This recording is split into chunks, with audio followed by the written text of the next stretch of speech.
All right, have and have not fans, here we are on Tuesday. Once again, Temptation Tuesday in full effect. Just a few hours from now, we'll be watching the second episode of Season 6 entitled Battle for the Past.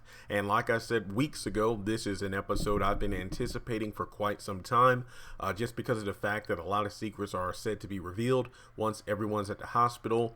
And first of all, just thank you for the many views on the video I did yesterday about Hannah confronts Charles, and just like before, we have another episode leak from OWN, and it has to do with Katheryn and Jim Cryer. So we're going to check out this 15-second clip. I'm going to come back and we're going to talk about it. Do you not understand what's going on? Someone is going to jail, Katheryn. I can guarantee you that. Well, then you better do something. Maybe I ought to let them haul your fat ass to prison. All right, so there we go. I haven't done the video yet, but I think I might as well just talk about it in this video. And it has to do with Katheryn Cryer's attitude. And I've mentioned this several times before about the fact that I love Katheryn Cryer. She is in my top 3 favorite. I want to be honest here. Mitch is number 1. And I'm talking about my current lineup of, okay, here are my favorite characters. I would say Mitch is my number 1. Katheryn is probably my top 3. And not to sound like a broken record, but to be fair, some of the dialogue in the show does sound like a broken record. So why not? No shame. I just don't like how they're writing Katheryn Cryer. And I know Candace T and a few other people are like, man, why are you hating on Katheryn? Why do you want her in jail so much? Guys, she killed Jennifer Salison in cold blood in her living room. And yes, I know this was something that was being built towards. There are plenty of times where Katheryn threatened her to her face, because Jennifer was pretty much in a position where she had the keys, if you will, just using an analogy here. She had the keys to putting Wyatt back where he needs to be, which is, take that inheritance back because this money is going to kill him. Strangely enough, Katheryn kept asking, hey, please help, help me out. I think at the very end, what was it? She called Veronica, who was getting ready for the engagement party for Melissa and Jeffrey at her house, but then got the call from Katheryn saying, hey, call Jennifer Salison, come over to my house for a brief meeting. And look, I know you're busy, but this will only take an hour or so. Come over there. Katheryn calmly asked a couple times, I want to tell you one last time, give the money to me from my son because it will destroy him. And then Jennifer was like, no. Then, she was like, what? Well, she picked up the gun and next thing you know, pow, pow, pow, pow, pow, pow. So, sorry guys, I just went outside to clean the ice off my car, took a nice shower. It's like I'm feeling rather mellow right now, so I didn't feel like doing a Kevin Hart, pew, pew, everybody gonna die. But yeah, that's pretty much what happened there. She killed Jennifer Salison in cold blood. And I was thinking, what a badass moment, which sucks because Jennifer was one of my favorite characters. Pointed the gun at Veronica, tortured her for a bit. Then a few episodes later, badass once again. She's pretty much stepping out on Jim, had those guys come in and clean the house. Like, how long was Jim in his office? How did those movers clean the house out without making so much as a peep? And then all of a sudden, she's helping Hannah in regards to, being with Derek. But even before that, once again, still a badass. It's like, you know what, Jim? I'm getting this divorce. You're not getting a dime. I closed all your accounts. I'm like, that's what's up. Then she's flaunting Broderick, flirting with him in front of Jim to make him jealous. And then all of a sudden, it's like helping Hannah out. And it was like, there's a major inconsistency in her personality. And now we get to this end of last season where she's turning Wyatt into jail, which seems strongly hypocritical. And yes, I've done many videos talking about Hannah being a hypocritical Christian, but then you have Katheryn, who did the right thing in the fact that, look, Benny is innocent. It was my son that did this, so he needs to go to jail to answer for his crime. So she really did. I want to be honest here. Let's just be completely honest. If it wasn't Benny, if it wasn't Hannah's son, if it wasn't her friend's son that was in jail for a crime Wyatt committed, would Katheryn have made the switch? Would she have been the one to have the tell the police, have the cops arrest Wyatt. That way Benny went free. Do you think that's how it would have happened? Part of me thinks no. Maybe after some soul searching and talking with Hannah, maybe she would have come to the conclusion that Wyatt needs to go. That way an innocent person doesn't have to take his place. But at the same time, it's like, with Wyatt's situation, yes, he put himself in that situation. You know, he was the one that went to get the drugs. He was the one that took the drugs before getting the money secure, because to him, the money wasn't, to be fair to Wyatt, the money was in his account, but he had reached his withdrawal limit for the day. So it wouldn't be until the next business day he would be able to get the money out to pay Vinny, which led to Vinny giving him the drugs with a little persuasion by the bartender saying, look, the guy's car is outside. Look at his car keys. The guy has the money. He's good for it.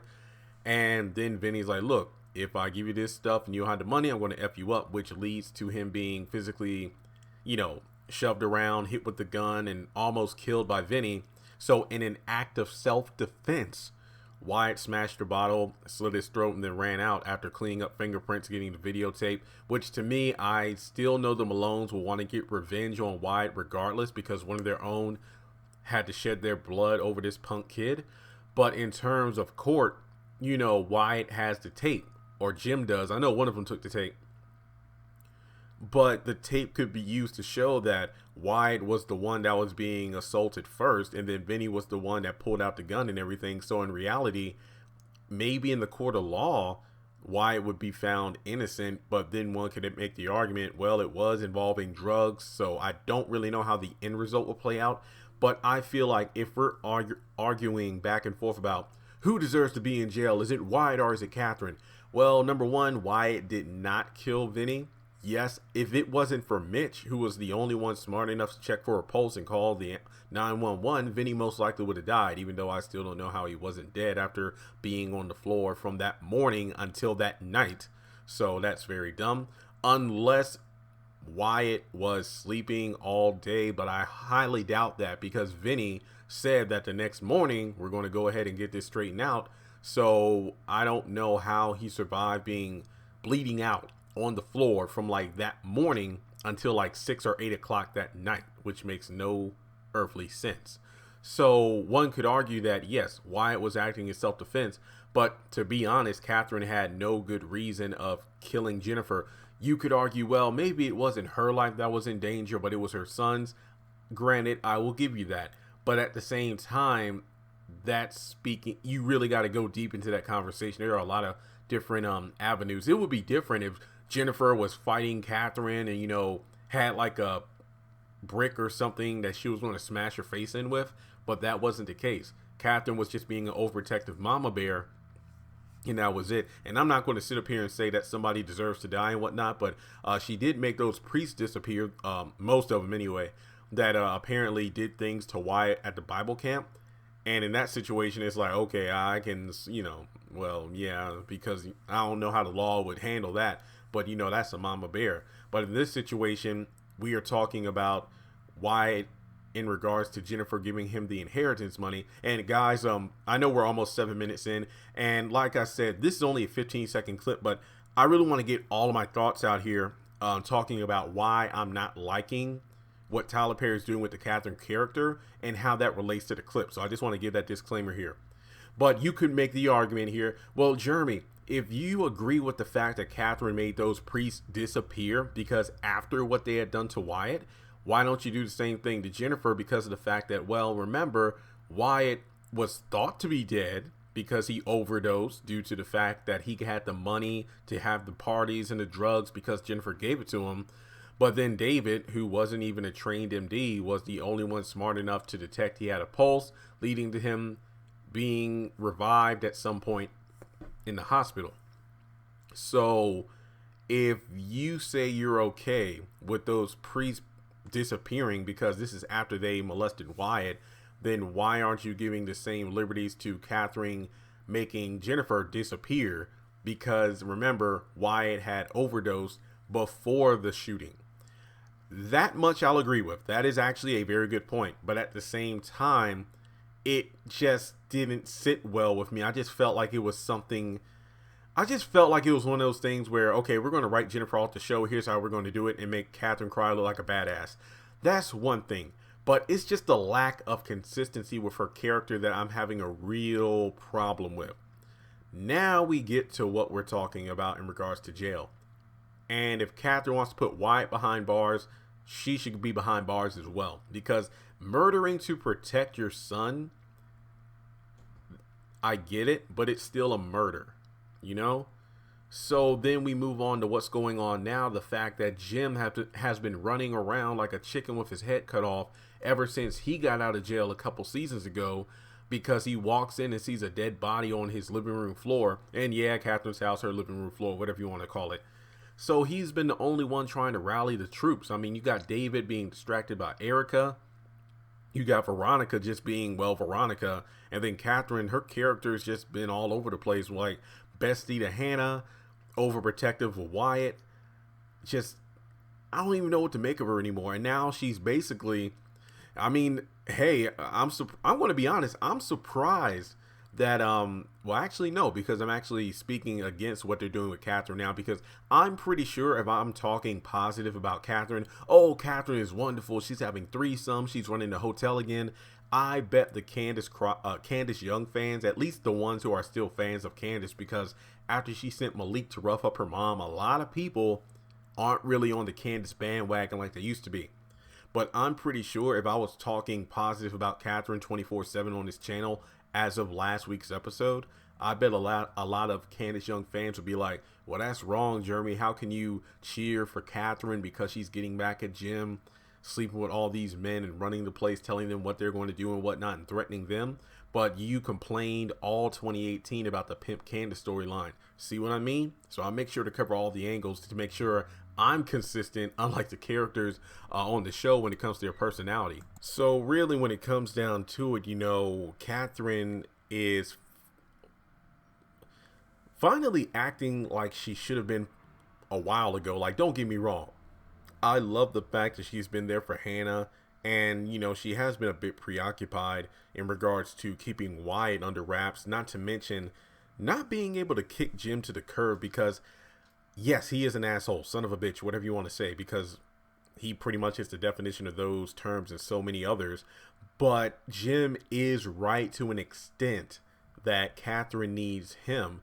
But on the flip side, he needs to realize and admit that he needs her. That goes for a lot of couples in this show. I mean, Katheryn is hot-headed in his acts on her emotion in terms of when she's pissed, she is pissed. So she needs someone like Jim to help reel her in and help clean up her messes, but vice versa, because trust him, believe, he makes a few messes as well. And really, it's like after he became 50 and started, you know, messing around with Candace, a lot of people like David, Katheryn, so many people in his circle who have been used to his cheating ways knew he was a lot more discreet than he was dealing with Candace with all these women in the past. So yes, they both need each other. Now, going to this clip, you know, the whole, hey, I had a threesome, she having a good time drinking the wine, and Jim is making it pretty clear, hey, my contact, that whore, bimbo Sarah, things have fallen through, so unless we figure this thing out, someone is going to jail. And then Katheryn with a smirk, well, you better do something about it then. And then the best part, which is kind of shameful, is like, well, maybe I should get the police to drag your fat ass to jail. Paraphrasing what he said. And it's like, first of all, Katheryn Cryer has never looked better on the show. I mean, I could be wrong, but I believe that Renee Lawless has definitely slimmed down compared to like season 2 and 3. Definitely lost weight there. And I feel like, you know, him saying that is a bit, well, what would Jesse from Saved by the Bell say? You like so pig-headed. So it's like, you know, wow. I mean, you're calling her fat ass, yet she had 2 young men in bed with her not 3 seconds before you walked in. And no, I don't know if Jim is going to walk in on Rocky and Broderick, or if it's a situation where he walks in right after they left, or maybe he sees them in the hallway or something. We'll just have to wait and see. But in any case, you know, speaking of slimming down, just to give a quick shout out, if you haven't done so already, hit up my friend Christine for the plexus, the gut health, weight loss, energy increasing powder or products I was telling you about before in my trailer breakdown video. I actually had a bottle before I actually got up here to record, and luckily I've been getting my sleeping pattern back on track. So again, plexus, check it out. Her information is going to be in the top comment. I will pin it to the top, so be sure to contact her in regards to prices and all the different products. So back to the actual topic here. I think this is very, very foreshadowing of what's to come, and I don't like it, because if you've been on this channel, if you've been on my Twitter or Instagram for long enough, you know that whenever I see a character I label as one of my favorites, or if it's a woman that's like, yo, Maggie, Amanda, they're fine, or Melissa, they usually get killed off. Or either they get killed off, or they land in jail, or they pretty much get into a situation they wouldn't get into under normal circumstances, based off what we've seen and known of their personality. Same with the likes of Oscar, Warlock, and so many others. Katheryn Cryer acting so reckless and out of character, this is probably what's going to land her in jail. Hence why I did that video a couple of days ago about, do you think Gia might work with Rocky and Broderick to put Katheryn behind bars? I think it is possible. I feel like her canceling the prostitution ring, okay, that's one thing. But then holding Rocky and Broderick under her thumbs with the whole threat of deportation, but also trying to get Candace behind bars as well, okay, that makes sense. Now, the prostitution ring is going to be disbanded, but the thing is, there's still an investigation going on, so somebody has to go to jail for it. Just like Jim is like, somebody is going to jail over the whole Jennifer Salson thing. So at some point, one or both of these criers will be in jail. We know why it's going to jail soon, but that's a whole nother thing. But I think that it's great that Katheryn is finally going on the offensive when it comes to Candace, and I think it really stemmed from that one scene, those two staring each other down outside of the elevator a few episodes ago. But yeah, this was after Broderick and Katheryn had sex for the first time, if memory serves, so that was pretty funny. But this is a point in the series where, is it too little too late, due to the fact that Candace, for a lack of a better phrase, is somewhat untouchable at this point. But I don't really know what to think of this. I feel like Katheryn is setting herself up for a downfall. Like, no, I'm not saying she's wrong for the whole threesome thing and throwing it in Jim's face because of all the whores he's had in the past. But this is definitely not the time for it. This is the time where the Cryers and Harringtons need to come together in order to get this thing sorted out. And keep in mind, Katheryn hasn't, and I've said it earlier in the video, Katheryn is not the only one acting out of character. David being all distracted and, quickly falling for Erica, and that pretty much got him in the situation he's in now. Veronica is, she's been consistently crazy, so I'll admit she's been consistent. Jim, believe it or not, has been it's like Jim was like the hugest asshole in the beginning of the series, and he still is, but at the same time, he's like the only one now keeping a level head. I mean, to be honest, that doesn't mean he's above sleeping with pretty much any woman he finds himself in a room with alone, like G or Sarah, granted. But at the same time, he's the only one trying to get this thing done. Because Katheryn said way back at the end of season 1, when she was talking with Hannah, pretty much I think this was after Hannah told Katheryn that she is Candace's mother. And this is after during the time in which Katheryn was recovering from her breast cancer surgery. And she was pretty much just like, look, I tried to hold this family together as best I could, and it almost killed me. So I'm at the point now, I'm just going to sit back, enjoy it, and watch it all fall apart. I think that line harkens to what's going on right now. It's like, look, I've already lost my daughter. My son's off the deep end.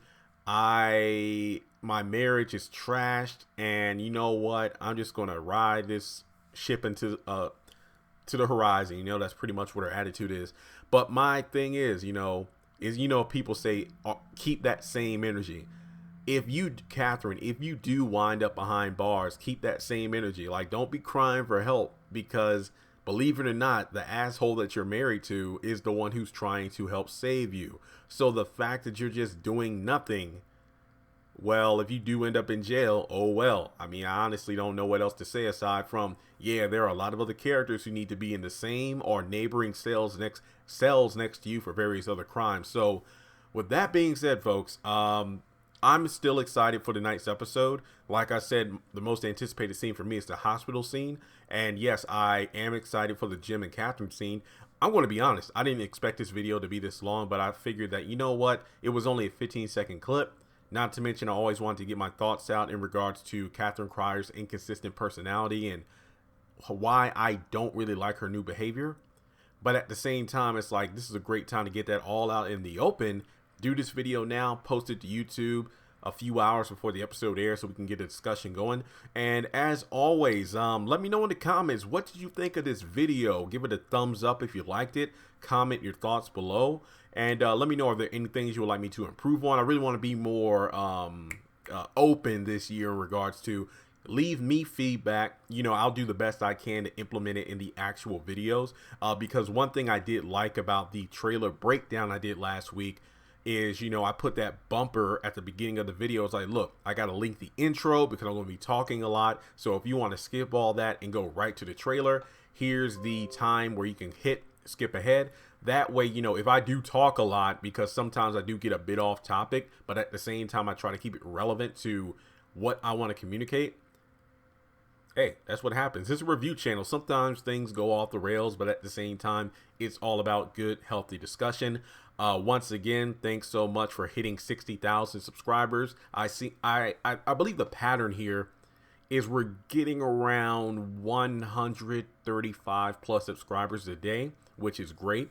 Hopefully that number continues to increase so we can hit 70,000 next, 80, and so on until we hit 100,000 and beyond. But yeah, guys, let me know your thoughts on this subject. I really want to hear what you all have to say. Yeah, Jim was an asshole in regards to calling her fat ass there. Be sure to contact Christine with information about plexus. Definitely get this going. I mean, it's still January. If you're trying to get, you know, your health intact, this item is the best thing to use. Matter of fact, I'm about to fix me a couple more bottles. That way I have one later tonight and then one ready for tomorrow morning, because guess what? I'm going to be up a little bit tonight because, well, you got the episode. I'm going to be live tweeting, taking my notes.